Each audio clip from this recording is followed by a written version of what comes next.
ప్రజల మనిషి. ఈరోజు సమాజంలో ఉన్న మనుషులంతా మనిషికి సేవ చేయడం అనేది చాలా తక్కువ. కానీ ప్రజా మార్గంలో నడుస్తూ ప్రజాసేవే తన సేవగా ప్రజల ఆదరాభిమానాలను పొందుతూ ప్రజల మనిషి కార్యక్రమంలో పాల్గొనడానికి వచ్చిన శ్రీ గాదెల భిక్షమయ్య గారు మరియు వారి సతీమణి గారు గాదెల ఝాన్సీ గారికి ముందుగా నా నమస్కారం. నమస్కారం అండి. నమస్కారం అండి. వైటీవీ ప్రేక్షకులకు అందరికీ మా నమస్కారం. మేడం గారు, ముందుగా మా వైటీవీ ప్రేక్షకులకు మీ పరిచయ కార్యక్రమాన్ని వివరించండి. నా పేరు గాదెల ఝాన్సీ రాణి అండి. మాది పుట్టినిల్లు కుస్మజ్ మండలం గట్సింగం గ్రామం, మెట్టినిల్లు రణపనం మండలం పిండిపోలు గ్రామం. మా వారు బ్యాంక్ మేనేజర్. నేను ఇప్పుడు ప్రస్తుతం స్టేట్ మహిళా కాంగ్రెస్ సెక్రటరీ, ఖమ్మం జిల్లా డిసిసి సెక్రటరీ. నేను ఉండేది ఖమ్మంలో టౌన్లో. చిన్నప్పటి నుంచి మేము 5 బ్రదర్స్ అండి, 3 సిస్టర్స్. మాకు కూడా 2 పిల్లలు. పెద్ద బాబు అమెరికాలో యుఎస్లో జాబ్ చేస్తుందండి, చిన్న బాబు బీటెక్ ఫస్ట్ ఇయర్ అండి. మా నాన్నగారు స్వతంత్ర సమరయోధుడండి. స్వతంత్రం రాకముందు నుంచే స్వతంత్రం కోసం పోరాడిన వ్యక్తి. స్వతంత్ర సమరయోధులుగా పెన్షన్ కూడా తీసుకోలేదు. గవర్నమెంట్ పెన్షన్ నాకు అక్కర్లేదు, నేనే స్వతంత్రం కోసం పోరాడేవాడిని. చాలామంది పేద ప్రజలు ఉన్నారు, వాళ్ళకి ఇవ్వాలనే ఆకాంక్షతోటి ఏం తీసుకోలేదు. మా నాన్నగారు కోఆపరేటివ్ బ్యాంక్ చైర్మన్గా, ఖమ్మం జిల్లా షుగర్ ఫ్యాక్టరీ చైర్మన్గా, ఖమ్మం తాలూకా ఉన్నప్పుడు ఖమ్మం తాలూకా ప్రెసిడెంట్గా, డిసిఎంఎస్ వైస్ చైర్మన్గా చాలా పదవులు పొందారు. మా కుటుంబం ఒక రాజకీయ కుటుంబం. ఆ కుటుంబంలో నుంచి చిన్నప్పటి నుంచి నాకు మా నాన్నగారితో తిరిగేటప్పటి నుంచి కూడా సమాజానికి సేవ చేయాలనేది ఆశయంతో మా అన్నయ్యలు 5 నాకన్నా పెద్దోళ్ళైనా కూడా ఆ ఆశయాలు ఎవరికి రాకుండా నా ఒక్కదానికే మా నాన్నగారి ద్వారా చాలా నేర్చుకొని ఈరోజు పేద ప్రజలకి కాంగ్రెస్ పార్టీ తరఫున మన ఉన్న రాజకీయ పార్టీల అన్నిటితోటి మన తెలంగాణ బిడ్డగా, తెలంగాణ ఆడపడుచుగా వెంకటరెడ్డి గారు చాలా అభివృద్ధి కార్యక్రమాలు చేస్తే దాంట్లో పాల్గొని, ఇంకా పెద్దలు ఇంత ముందున్న పెద్దలు కూడా చాలామందితోటి 30 ఏళ్ల పరిచయం నేను ఖమ్మం జిల్లాలో కాంగ్రెస్ పార్టీలో పనిచేయబట్టి. సార్, మీరు కూడా మా వైటీవీ ప్రేక్షకులకు మీ పరిచయ కార్యక్రమాన్ని వివరించండి. వైటీవీ ప్రేక్షకులకు నా హృదయపూర్వక నమస్కారం అండి. నేను గాదెల భిక్షమయ్య. మా నాన్నగారి పేరు గాదెల సీతారామయ్య గారు, మా అమ్మగారి పేరు గాదెల వెంకటరత్నం గారు. నేను 1950లో పిండిపోల్ గ్రామం తిరుమలపాలెం మండలంలో జన్మించాను. High school studies Tirumalapalem, degree city college Hyderabad, MSc Bhopal university భోపాల్లో ఎంఎస్సి బాటనీ చేశాను. తర్వాత నేను 1975లో జూన్లో నా మ్యారేజ్ అయింది గాదెల ఝాన్సీ గారితో. తర్వాత 75 జూన్లో జూన్ 1కి మ్యారేజ్ అయింది. జూన్ 30న సింగరేణి కాలేజీలో యాజ్ ఏ గ్రేడ్ 2 క్లర్క్గా అపాయింట్ అయ్యాను. 78 వరకు సింగరేణి కాలేజీలో చేశాను. 78 తర్వాత నాగార్జున ఇప్పుడు ఆంధ్రప్రదేశ్ గ్రామీణ వికాస్ బ్యాంక్, ఇంతకుముందు ఎరస్ట్వైల్ నాగార్జున గ్రామీణ బ్యాంకు 78లో అపాయింట్ అయినాము. ఫస్ట్ దుమ్ముగూడెంలో చేశాను. 83 నుంచి 2010 వరకు బ్రాంచ్ మేనేజర్గా చేశాను. నేను 2006లో నాగార్జున గ్రామీణ bank Andhra Pradesh Grameena Vikas bank 8 districts తోటి ఫామ్ అయింది. State Bank of India sponsored బ్యాంక్తో. మాది State Bank of India sponsored bank, Andhra Pradesh Grameena Vikas bank. 2006లో ఏపీజీబీ అయిందన్నమాట. తర్వాత 2000 సంవత్సరంలో బెస్ట్ మేనేజర్ అవార్డు తీసుకున్నాను ఎస్హెచ్జి గ్రూప్స్ దాని ద్వారా. 2005లో, 2006లో, 2007లో, 2008లో కంటిన్యూగా best manager award district collector గారి ద్వారా తీసుకున్నాను. 2010లో ఏప్రిల్లో రిటైర్ అయినానండి. మీరు రాజకీయాల్లో రావడానికి గల ప్రధాన కారణం ఏంటి? దానికి స్ఫూర్తి ఎవరు? నేను రాజకీయాల్లోకి రావడానికి ప్రధాన కారణం మా నాన్నగారండి. చిన్నప్పటి నుంచి కూడా మా నాన్నగారు చేసే ప్రజాసేవలు చూసి మా నాన్నగారి దగ్గరకు వచ్చేవాళ్ళు చూసి నేను కూడా మా నాన్నగారిలాగా నాకు చేతనైనంత వరకు నేను చేయాలనే స్ఫూర్తితోటి, అలాగే నా పెళ్లి కాగానే మా అత్తగారు ఊరు కూడా ఎమ్మెల్యే పార్టీ నక్సలైట్ ఊరైనా కూడా మా మామగారు అంతా గ్రామ పంచాయతీలో గ్రామ సర్పంచ్ చేశారు. నక్సలైట్ ఊరైనా కాంగ్రెస్ పార్టీ తరఫున. అటు మామగారి కుటుంబం కూడా రాజకీయ కుటుంబం కాబట్టి, ఇటు మెట్టినింట్లో కూడా రాజకీయ కుటుంబం కాబట్టి మా నాన్నగారు చేసే సేవలు చూసి, తర్వాత మా నాన్నగారు 83లో చనిపోయాక మా నాన్నగారు రామిరెడ్డి వెంకటరెడ్డి గారు చిన్నప్పటి నుంచి ఫ్యామిలీ ఫ్రెండ్స్ మూలాన, 2 రాజకీయ కుటుంబాల మూలాన నేను మా నాన్నగారు నేను పోకముందే చంద్రశేఖర్ గారు పాలేరు ఎమ్మెల్యే పోటీ చేయడం జరిగింది. సమ్మాన్ చంద్రశేఖర్ గారు వారికి క్యాన్వసింగ్ చేయటానికి రోజు తిరిగేవాళ్ళం క్యాన్వసింగ్కి. తర్వాత మా నాన్నగారు చనిపోవటం వల్ల మళ్ళీ మేము ఖమ్మం షిఫ్ట్ అయినాం జామూలాన. ఇక్కడికి వచ్చాక వెంకటరెడ్డి గారిని, రామిరెడ్డి వెంకటరెడ్డి గారి కుటుంబం దగ్గర కావటం మూలాన, మా నాన్నగారితో పరిచయాల మూలాన, వెంకటరెడ్డి గారి సహాయంతో ఇంకా ప్రజల్లోకి సాగు చేసే దాంట్లో కొత్త గొప్ప మనం కూడా చేద్దాం అనే ఉద్దేశంతో రాజకీయాలకు రావటం జరిగింది. అసలు లవ్ మ్యారేజ్కి అరేంజ్ మ్యారేజ్కి మధ్య తేడా ఏంటి? నాకు తెలిసినంత వరకు అరేంజ్ మ్యారేజ్లే బెస్ట్ అనుకుంటున్నాను ఈ సమాజంలో. లవ్ మ్యారేజ్లు ఎక్కువగా ఫెయిల్ అవుతూ ఉన్నాయి. అయితే వాజ్ ఇన్ 1975లో నేను భోపాల్లో ఎంఎస్సీ చేసేటప్పుడు మాకు కొలీగ్స్, మా స్టూడెంట్, మా కాలేజ్ మేట్స్ ఉండేవాళ్ళు. She one of from Guntur district. She also doing MSc botany. ఆమెగారు నన్ను అడిగారు చేసుకోమని, కానీ రిజెక్ట్. తర్వాత వీళ్ళ బ్రదరు, మా మిస్సెస్ ఝాన్సీ వాళ్ళ బ్రదరు మా క్లాస్మేట్ ఉండే ఖమ్మం. అట్లా మా సంబంధాలు ఉన్నాయన్నట్టు. సంబంధాలు ఉండటంలో వీళ్ళ బ్రదర్ మ్యారేజ్కి వెళ్ళటం జరిగింది. జరిగినప్పుడు ఝాన్సీని చూడటం జరిగింది. నేను చెప్పా వాళ్ళ బ్రదర్ తోటి. వాళ్ళ బ్రదర్ అడిగాడు కోటేశ్వరరావు అని, మా 3వ బహుమతి. అడిగితే ఇక మా పేరెంట్స్ని వచ్చి అడగమని చెప్పానంటూ. తర్వాత వాళ్ళ నాన్నగారు కూడా బాగా ఇష్టపడ్డారు. అంటే మా ఫాదరును మా మామగారు కూడా తెలంగాణ మూమెంట్లో అప్పుడు నైజాం వ్యతిరేక పోరాటంలో పార్టిసిపేట్ అయ్యారు. మీరు అసలు ఎవరిని లవ్ చేయలేదు సార్? లవ్ అంటే లవ్ అనేది ఆ యంగ్ ఏజ్లో ఇట్ ఈస్ ప్యూర్లీ టెంపరీ అండి. అట్రాక్షన్, ఓన్లీ అట్రాక్షన్ నా దృష్టిలో అయితే. సిన్సియర్ కాదంటారు. ఆ ఏజ్లో 24th ఇయర్లో నా మ్యారేజ్ అయింది. ఓకే మేడం గారు, మీరు రాజకీయాలకు వచ్చి ఎన్ని సంవత్సరాలు అయింది? అప్పటి నుంచి ప్రజలకు ఏ విధంగా మీకు సహాయపడగలిగారు? నేను రాజకీయాలకు వచ్చి 30 సంవత్సరాలు అయిందండి. ఓకే. 30 సంవత్సరాల నుంచి కూడా నేను కావాల్సిన వాళ్ళు ఏది ఇళ్ళ ప్లాట్లు అడిగినా, హౌసింగ్ బోర్డులలో ఇళ్ళు కాలనీలలో ఇళ్ళు అడిగినా, మీరు నేను అనే భేదం లేకుండా, కులాంతర భేదం లేకుండా, పార్టీ పరంగా కాకుండా పేద ప్రజలకి ఇళ్ళ ప్లాట్లు ఇప్పించటం, ఇళ్ళు ఇప్పించటం, గ్యాస్ స్టవ్లు ఇప్పించటం, మహిళలకి డాక్టర్స్ ఎవరైనా హార్ట్ ఆపరేషన్స్ అంటే బయట వాళ్ళు వచ్చి హైదరాబాద్ తీసుకెళ్ళటం అంటే వాళ్ళని తీసుకెళ్ళటం హైదరాబాదు. ఇలాంటి స్కూల్స్లలో టేబుల్ చాట్స్ వాళ్ళకి కావాల్సిన సామాగ్రి ఇప్పించటం. ఎప్పుడు పేద ప్రజలు అర్ధరాత్రి వచ్చినా ఎవరో ఏ ఏర్పడినా చేయటానికి చేసినవి కొన్ని ఉన్నాయి. కానీ 30 ఏళ్ళ నుంచి చేసాం కాబట్టి అన్నీ చెప్పలేము కదా, కొన్ని మాత్రం చెప్పగలిగాం. అది కొన్ని సమస్యలు మాకు కొంచెం చెప్పండి.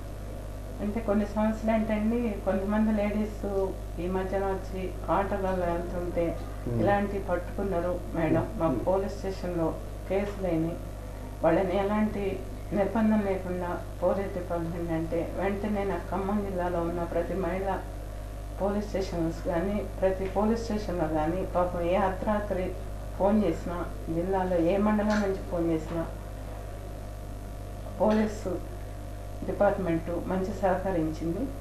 మంచిగా మహిళలకి చాలా విడాకులు కేసుల్లో కూడా కోర్టులో కూడా లాయర్లు కూడా చాలామంది కోర్టు కేసులు అంటే 5 ఏళ్ళు 10 ఏళ్ళు అట్లా లేకుండా మంచి సహకరించే లాయర్లు కూడా అలాంటి కేసులు కూడా చాలా చేసినాం. ఈ మధ్యలో మాత్రం భూమి తగాదాలు ఇళ్ళ ప్లాట్లు అలాంటి కేసులు కూడా వస్తున్నాయి. అవి కూడా మనకు ఆర్టీఓ గారి దగ్గరికి వెళ్తాయి. మన ఆర్టీఓ గారు కూడా చాలా సాయం చేశారు. ఉన్న ఆర్టీఓలు, ఇంతకుముందు ఉన్న ఆర్టీఓ గారు కానీ, ఇప్పుడున్న ఆర్టీఓ గారు కానీ, ఇప్పుడున్న కలెక్టర్ ఎస్పీ గారు కానీ మంచి మహిళలకి మంచి సహకారాన్ని అందిస్తుంది. ఆ సహకారంతో మేము కూడా ప్రజల సహకారం అందిస్తాం. ఈరోజు సమాజంలో మహిళల మీద అత్యాచారాలు బాగా జరుగుతూ ఉన్నాయి. దానిపై మీ స్పందన ఏమిటి? అత్యాచారాలు జరగటానికి కారణం కొంత మనం వీక్నెస్ కొంత అండి. అంటే అర్ధరాత్రి మనం ఒక ఆఫీస్కి వెళ్తున్నాం. ఆఫీసుకి వెళ్ళే టైంలో మనం ఆ కంపెనీ ద్వారా మనం ఆ కంపెనీ వాళ్ళని మనం వెళ్ళేటప్పుడే నైట్ డ్యూటీకి వెళ్ళేటప్పుడే కంపెనీ కారు కానీ కంపెనీ సెక్యూరిటీ కానీ అడిగి వాళ్ళని ఆ సెక్యూరిటీ ద్వారా రావటం కానీ, లేదంటే ఈ అత్యాచారాలు జరిగినప్పుడు ఎమ్మటే స్పందించి పోలీస్ డిపార్ట్మెంట్ కానీ లాయర్లు కానీ స్పందించి వెంటనే ఆ ఉరిశిక్ష అనేది కానీ అమలు చేస్తే ఎవరనేది తప్పు తెలుసుకొని, ఒక మహిళలే తప్పు చేస్తుండ్రు, మగవాళ్ళే తప్పు చేస్తున్నారు, మహిళలు తప్పు చేయట్లేదని అనే సమాజం కాదు ఈరోజు. అందుకని మహిళలకి ఈ సమాజంలో తప్పు జరిగినప్పుడు ఎమ్మటే స్పందించి ఎమ్మటే శిక్ష వేస్తే ఇంకా వేరే వాళ్ళకి భయం ఉంటుంది అనేది మా అభిప్రాయం. సార్, మీ వృత్తిపరంగా ప్రజలు ఎలాంటి సమస్యలతో మీ దగ్గరకు వచ్చేవాళ్ళు, వాటిని మీరు ఏ విధంగా పరిష్కరించారు? ఎక్కువ మాది గ్రామీణ బ్యాంకు కాబట్టి గ్రామీణ బ్యాంకులో ఎక్కువగా వ్యవసాయ రుణాల గురించి వచ్చేవాళ్ళు. అంటే వ్యవసాయ రుణాలు ఎకరం ఉన్నోళ్ళు 2 ఎకరాలు ఉన్నోళ్ళు అంతా వచ్చేవాళ్ళు. అట్లానే ఎస్సీ యాక్షన్ కాను, బీసీ యాక్షన్ కాను,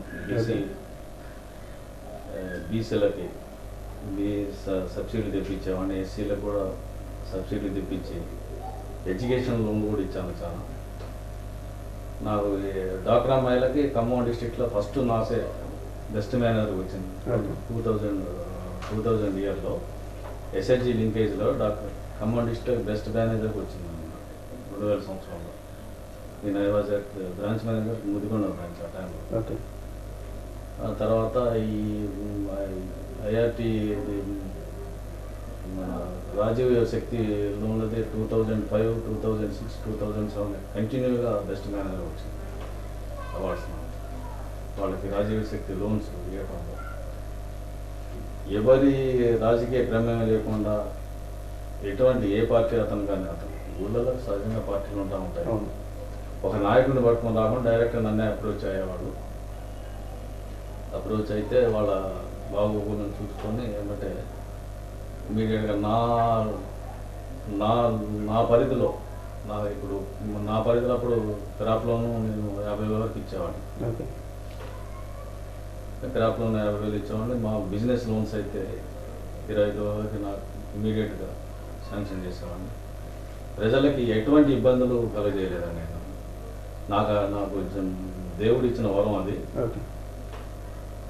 అదే ఇవాళ నేను నేను కానీ నా శ్రీమతి కానీ నా పిల్లలు కానీ మంచిగా ఉండటానికి కారణం నేను చేసిన, నాకైతే నా నమ్మకం అన్నట్టు సెల్ఫ్ సాటిస్ఫాక్షన్ ఉంది బాగా. నాకు వృత్తిపరంగా నేను చాలా చేశాను.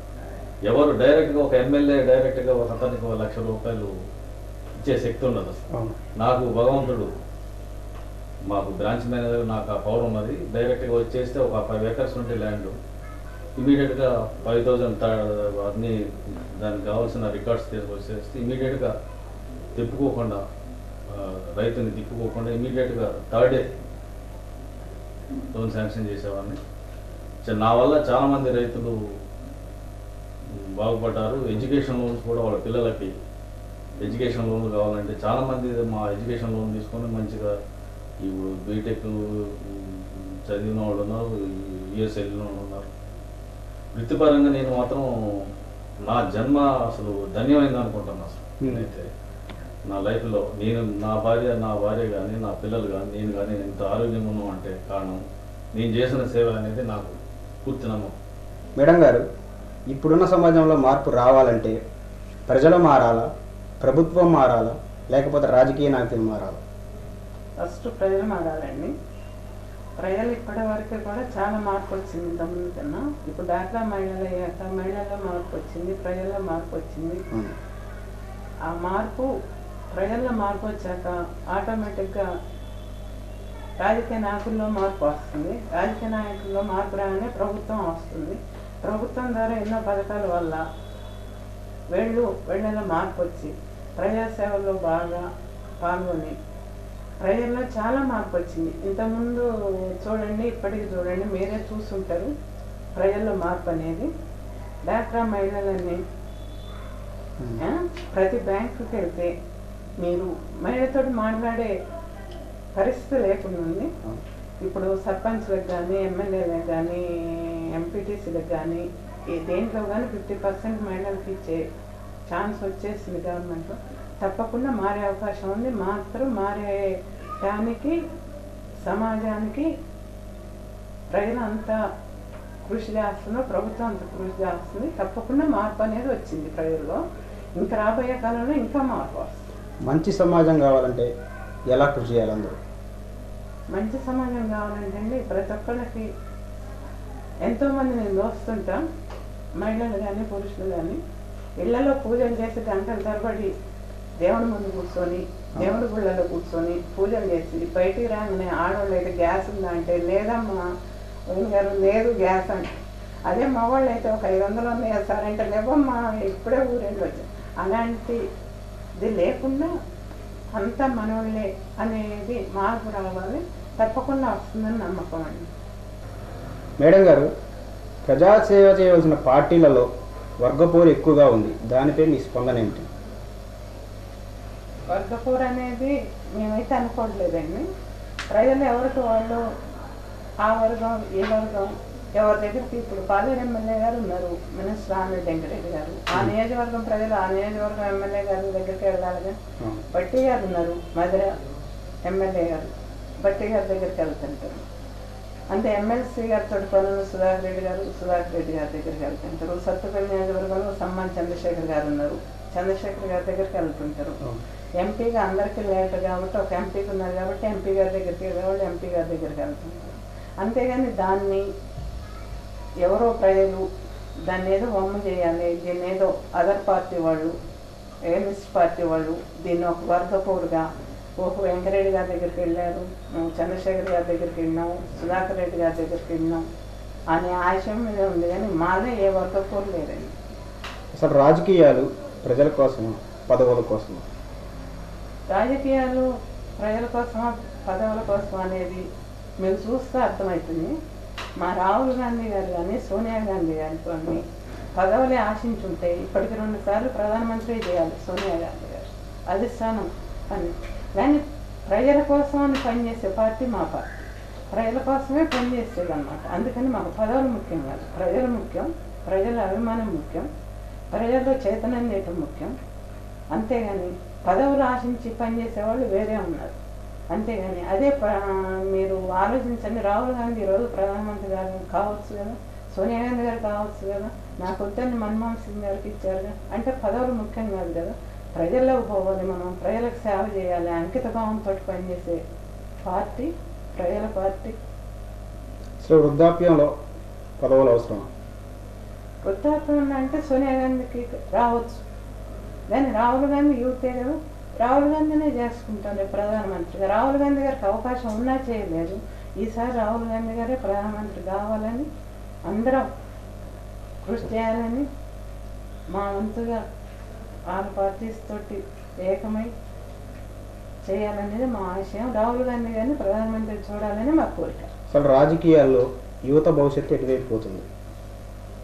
రాజకీయాల యువత భవిష్యత్తు ఏంటండి, ఇప్పుడు మాకు యువత రాహుల్ గాంధీ కాబట్టి అధిష్టానంలో రాహుల్ గాంధీ ఏది అధిష్టానం నుంచి పంపితే యువత అట్లా పనిచేసే మార్గంగా ఆ దిశగా ఆ స్పీడ్లో ఉన్నారు. రాహుల్ గాంధీ గారు ఎప్పుడైతే మాకు ఎలక్షన్స్ అని అనౌన్స్ చేస్తారో అప్పుడు మేము రాహుల్ గాంధీని ఎంత ఎత్తుకి లేపుతామా, ప్రధానమంత్రి ఎప్పుడు చూడాలనే కోరికతోటి ప్రజలు పనిచేస్తాం యువత.